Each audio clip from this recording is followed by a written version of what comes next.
గత ప్రభుత్వం ప్రస్తుత ప్రభుత్వ నేతల నిర్లక్ష్యం వల్ల ముస్తాబాద్ పట్టణం మురికి ముస్తాబాద్గా మారిపోయిందని ముస్తాబాద్ మండల బీజేపీ అధ్యక్షుడు క్రాంతికుమార్ పేర్కొన్నారు. పట్టణ కేంద్రంలో పేరుకుపోయిన చెత్తా చెదారాన్ని వెంటనే తొలగించాలని కోరుతూ భాజపా నేతల ఆధ్వర్యంలో గ్రామ పంచాయతీ ఈవోకు వినతి పత్రాన్ని అందజేశారు.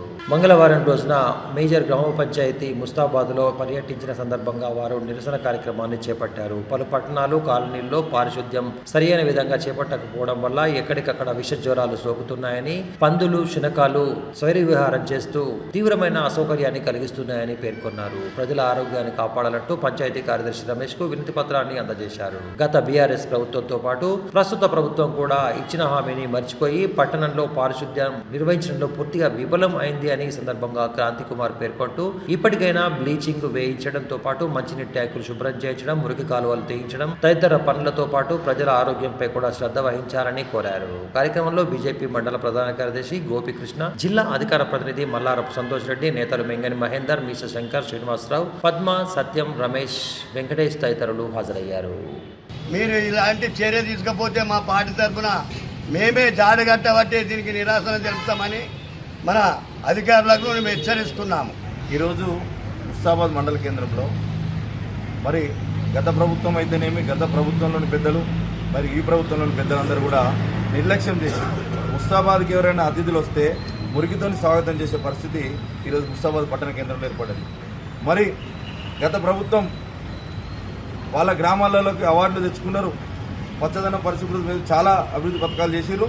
ముస్తాబాద్ పెద్ద చెరువునైతే పర్యాటక కేంద్రం చేస్తామని చెప్పి ఇట్లా అందరి ద్రాక్ష పండు లెక్క ముస్తాబాద్ పట్టణ ప్రజలకు చూపించి ఇక్కడున్న 8 నుంచి 10-12 వేల ఓట్లకు పైచుకు జనాలను మోసం చేసి కాలనీవాసులందరూ కూడా ఇబ్బంది పడుతూ ఉన్నారు. మరి మురుగునీరంతా చేరి కింది వైపుకు కనీసం పొలాలు, పంట పొలాలలో రైతులు నాట్లేసుకుందాం, ఎవరైనా కలవానికి మొక్కలు నాటేయడానికి రావాలంటేనే ఇబ్బంది పరిస్థితి, ఆయింట్మెంట్ పెట్టుకొని అక్కడ నాట్లేసే పరిస్థితికి వచ్చింది. మరి ఎందుకు ఈరోజు ముస్తాబాద్ను మురికిగా మార్చినారు? గత ప్రభుత్వాన్ని మరియు ప్రస్తుత ప్రభుత్వాన్ని కోరుతా ఉన్నాం. మరి ఎక్కడో ఏమో చేసామని డప్పులు కొట్టుకుంటూ కాదు, ఫస్ట్ మన ఇల్లు చక్కదిద్ది పెట్టుకోవాలని చెప్పి కాంగ్రెస్ పార్టీ నాయకులకు, గతంలో ఇక్కడ పాలించినటువంటి బీఆర్ఎస్ నాయకులకు కూడా నేను హెచ్చరిస్తా ఉన్నాను.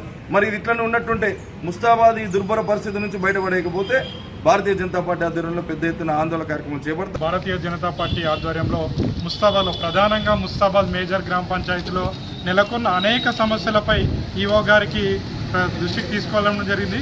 ఎందుకంటే అనేక సమస్యలు అదేవిధంగా కుప్పలు తెప్పలుగా ఉండడం జరిగింది. ప్రజల నుంచి ఎన్నిసార్లు చెప్పినా కూడా పట్టించుకోకపోవడం, దీనివల్ల అనేక అనారోగ్య సమస్యలు ఏర్పడుతున్నాయి. ఎన్నిసార్లు అధికారులకు విన్నవించుకున్నా కూడా ఇక్కడ సమస్యలు తీరతలేవు. కాబట్టి భారతీయ జనతా పార్టీ ఆధ్వర్యంలో పెద్ద ఎత్తున ఆందోళన కార్యక్రమాలు చేపట్టడానికి కూడా వెనకాడం. అందుకే అధికారులు ఇప్పటికైనా స్పందించి ప్రధానంగా మేజర్ గ్రామ పంచాయతీలో ఏవైతే సమస్యలు ఉన్నాయో ఆ సమస్యలను తక్షణమే పరిష్కరించాలని, మరియు ఇందిరమ్మ కాలనీలో నీటి ఎద్దడి కూడా ఉంది, ఆ నీటి ఎద్దడిని కూడా పరిష్కరించాలని ఈ సందర్భంగా తెలియజేసుకుంటూ భారత్ మాతాకి జై.